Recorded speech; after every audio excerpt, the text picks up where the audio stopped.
За 2-3 тодруулах юм байна. Хууль зүйн үндслийг одоо хуулийн үндслийг аваад үзэхээр төсөв болон эдийн засгийн бодлогоороо зохицуулах болцоотой зүйлүүд харагдаад байгаа.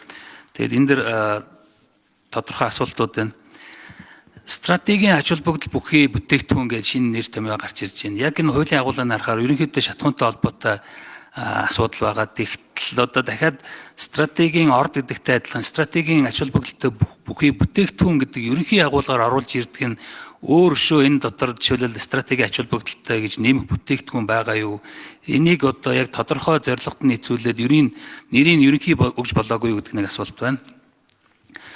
Хоёрдугаарт нь ер нь энэ одоо хууль одоо дутагдал хомсдол бол АИ92 бензин одоо түвшний одоо үнийг зохицуулалттай хямдралтай үнээр авдгаас болж ингэж ийм асуудлууд үүсэж байгаа. Хэрвээ зах зээлийн гормоороо явдаг байсан бол эрэлт нийлүүлэлт дээр үндэслээд арилжааны банкуудын гэсэн санхүүжилттэй олгоо заавал төв банкны репо санхүүжилтийг ингэж хийх шаардлагагүйгээр зохицуулах боломжууд байсан. Төсөөрөө энэ шатхууны сав ач гэсэн өөрсдөө шийдэх юм болцоо боломжууд байсан. Тэгэхээр миний өмнө одоо байнгын хороонууд дээр танилцуулж ирсэн ярианаас энэ Оросын холбооны улсын Роснефть компанитай хийсэн энэ АИ92 бензиний үн 2028 онд одоо энэ гэрээнд 5 жилийн гэрээнд дуусна гэж ойлгосон.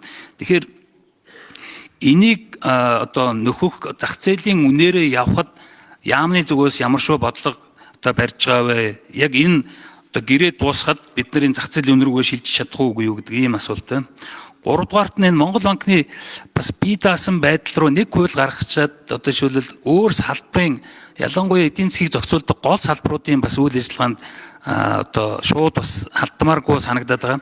Түрүү хэлсэн стратегийн ач холбогдолтой бүтээгдэхүүн дахиад нэг өөр бүтээгдэхүүн гаргаж ирээд энэ одоо жишээлбэл Монгол банкны гол заалтуудыг бас одоо хүчингү байх ийм эрсдлүүд бас харагдаад байна. Энэ талаар асуулт асууя.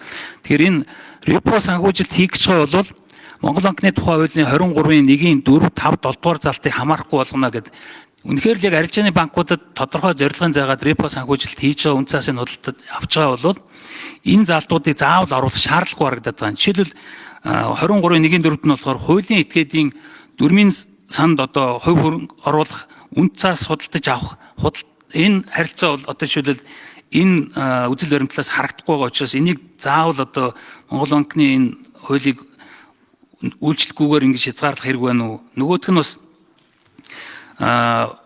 засгийн газар Монгол банкнаас босод хуулийн этгээд иргэн зээл төлбөрийн болон банкны баталгаа гаргах гэдэг энэ аж ахуй нэгжүүдэд Монгол банк баталгаа гаргахгүй репо санхүүжилтийн асуудал яригдж байгаа учраас энэ залт бас хамаарагдахгүй харагдаад байна.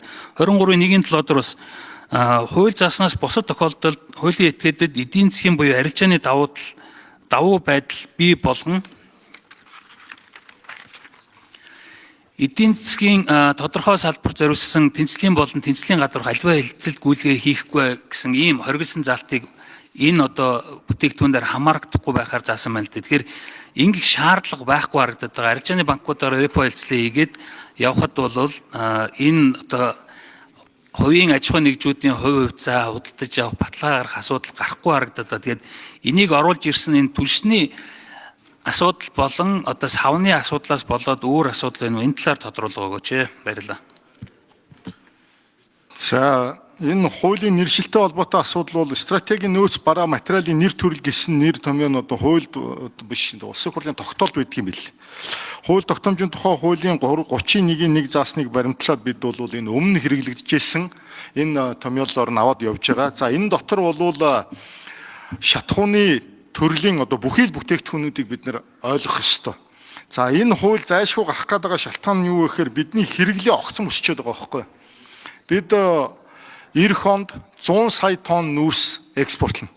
Энэ нь одоо үндсэндээ манай шатхууны хэрэглээг бүх төрлийн шатхууны хэрэглээг шүү 20-с 25 орчим хувиар өсөх юм хүлээлттэй байна. Өөрөөр хэлбэл энэ эдийн засгийн тэлэлтийн хурд нь манай одоо шатхууны савны хэмжээнээс илүү гарчаад байна. За хоёрдугаар асуудал бол бид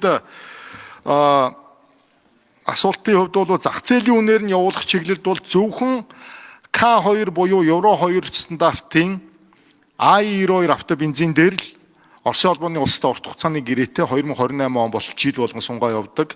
$705 1 тонныг нь авж байгаа. Оросын холбооны улсын дотоод зах зээлээс ч хямдхан үнээр авж байгаа. Тэгээ энийгээр бол бид хямдруулж барьж байгаа. За евро стандартын бусад бүх төрлийн бүтээгдэхүүнүүд дээр бол зах зээлийнхээ одоо жамаар ингээд явж байна. За шатхууны компаниудын хувьд бол энэ өөрсдөө сав нөөцөө бүрдүүлээд явах чиглэлд бол энэ хурдаа гүйцэхгүй байгаа. За зээлийн харилцааны зохис төвшний харилцаагаа бол дийлдэггүй учраас энэ бол анх удаага орж ирж байгаа хууль биш.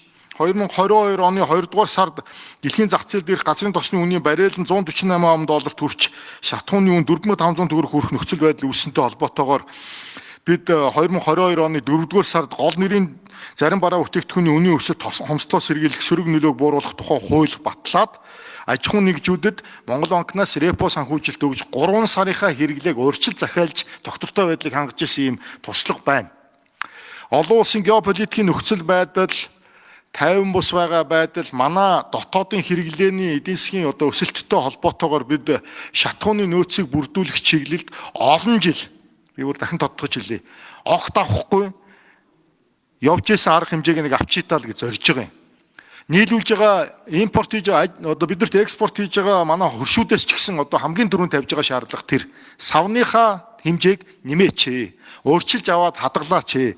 Та нар оруулаад шууд дамжуулдаг энэ байдлаа болооч. Тэгэхгүй бол бид нар та нарын энэ тогтмол хангалтыг бол хийж чадахгүй байна штэ гэдэг асуулт тавьж байгаа. Энэ зүй ёсны асуудал.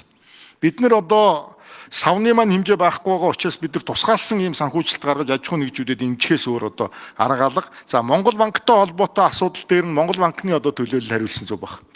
Монгол банкнаас санхүүгийн зах зээлийн газрын зах зээлийн хэлтсийн захирал мөнх баяр гэж юм байна. За ингэ төвшин гишүүний асуултанд хариулъя. За таны дурдсанчлан төв банкны тухай хуулийн 23-ын 7 дээр бол яг энэ тухайлсан салбар дээр бол давуу тал үүсгэсэн тийм хэлтслийн болон хэлтслийн төслийн бус гадуурх одоо хэлцэл хийхийг хоригдсан байж байгаа. За энэ бол яг тухайлсан салбар дээр очиж байгаа санхүүжилт учраас яг энэ одоо заалттай бол одоо хамаарахгүй байдлаар энэ хуулийн зохицуултыг оруулах энэ юу зохицуултыг бол хийсэн байж байгаа. За өмнө нь бол энэ дөрөв дурдсан нөгөө ковидын үеэр өмнө яг энэ репо санхүүжилтийг бол олгож ирсэн. За энэ репо санхүүжилтийн нөхцөл хэмжээ бүх зүйлүүдийг бол мөнгөний бодлогын хорооны хурлаар хэлэлцээд эдийн засгт үзүүлэх нөлөө бүх зүйлүүдийг нь тоолж үзсний үндсэн дээр санхүүжилтийг ингэж олгож явж ирсэн ийм туршлага бол бий. За хоёр асуудал тодруулъя. Тэр 23-ын Монгол банкнаас 23-ын 1-4 тэр үндсээс судалдаж авах хуулийн этгээдээс үндсээс судалдаж авахтай холбоотой хувийн компанид төлбөрийн баталгаа гаргахтаа холбоотой заалтуудыг хэрэглэх шаардлагагүй юм шиг харагдаад тэрийг тодруулж өгөөч. Амтны яам сайдаас одоо бидний хөнгөлөлтөө аваад ихийг авна одоо сав хадгална гэдгийн одоо шаардлага нь бол хямдхан байгаа учраас одоо жишээлбэл үнэ тогтцсон $705 гэж байгаа учраас илүү авах хэрэгцээ байгаа юм уу гэж харагдаад байна. Үгүй гэвэл зах зээлийн зарчмаараа гэвэл тэртээ дэргүү зах зээлээс судалдаж авч байгаа учраас энэ асуудлууд бол зах зээлийнхаа өөрөө зарчмаар явах болцоотой харагдаад байна. Гэтэл Роснефтээс бид нар 60,000 тонноос илүү авч чадахгүй байж дахиж нэмж санхүүжилт одоо сав барихын тулд яаралтайгаар ингэж шаардлага одоо ийм зохицуулт хууль батлах хэрэг байгаа мó гэдэг асуулт. За баталгаа батлан даалтын хувьд бол энэ 23-ын 1-5 дээр бол Монгол банкнаас олгож байгаа баталгаа батлан даалтын асуудлуудыг хүндсэн байж байгаа. За энэ репо хэлцэл өөрөө ямар онцлогтой вэ гэхээр энэ өөрөө банкуудын одоо банкуд дээр байгаа тодорхой барьцааны эсрэг Монгол банкнаас санхүүжилт олгоод тэр банкуудын цаашаа дамжуулаад аж ахуйн нэгжүүдээр санхүүжилтийг бол олгодог. За энэ аж ахуйн нэгжүүдээр санхүүжилт олгоход бол нөгөө барьцааны хүрэлцээгүй асуудал бол нэлээдгүй тулгардаг. Өмнөх жишээнүүдээс харахад тэгэхээр энэ дээр бол засгийн газар тодорхой хэмжээгээр баталгаа батлан даалт гаргах замаар энэ барьцааны асуудлуудыг бас шийдэх боломжтой юм гэдэг агуулгаар энэ хуулийн дээр бол заалт оруулсан байж байгаа. Өөрөөр хэлбэл Монгол банкнаас баталгаа батлан даалт гэсэн агуулга бол биш. Нөгөө аж ахуйн нэгжээр нь санхүүжилт олгоход баталгааныхын асуудлуудыг нөөцлөх шаардлагатай тухайн асуудал бол зайлшгүй болчиход байгаа юм. Биднэрт бидний гол нийлүүлэгч бол Орос улбаны улс. Нийт нийлүүлэлтийн 95-аас 97% энэ улсаас авдаг. За энэ улсын маань одоо гадна дотны нөхцөл байдал бол бас төвшөлтөө байгаа. Тэгэхээр энэ асуудлаасаа шалтгаалаад 2025 оны 8 дугаар сараас он дуустал А92 автобензин дотоодын хэрэглэн дээр зарим мужууд дээр хязгаарлалт тавьчихсан. Дизель түвшнийхээ экспорт дээр хязгаарлалт тавьчихсан. Хоёр улсын засгийн газрын хоорондын хилцээртэй учраас бид бүхэн харьцангуй гайгүй авж байна. 60 мянган тонн А92 автобензин дээр тогтмол $705 л одоо боломжийг бид гаргаж ярьж байгаа болохоос түүнээс илүү гарсан хэрэглэн дээр бол бид бусад их усүрээс яг зах зээлийнх нь үнээр авах энэ одоо хилцлүүдийг хийгээл ингээл явж байгаа. Нөөцлөхөөс өөр гарцгүй болчиход байна.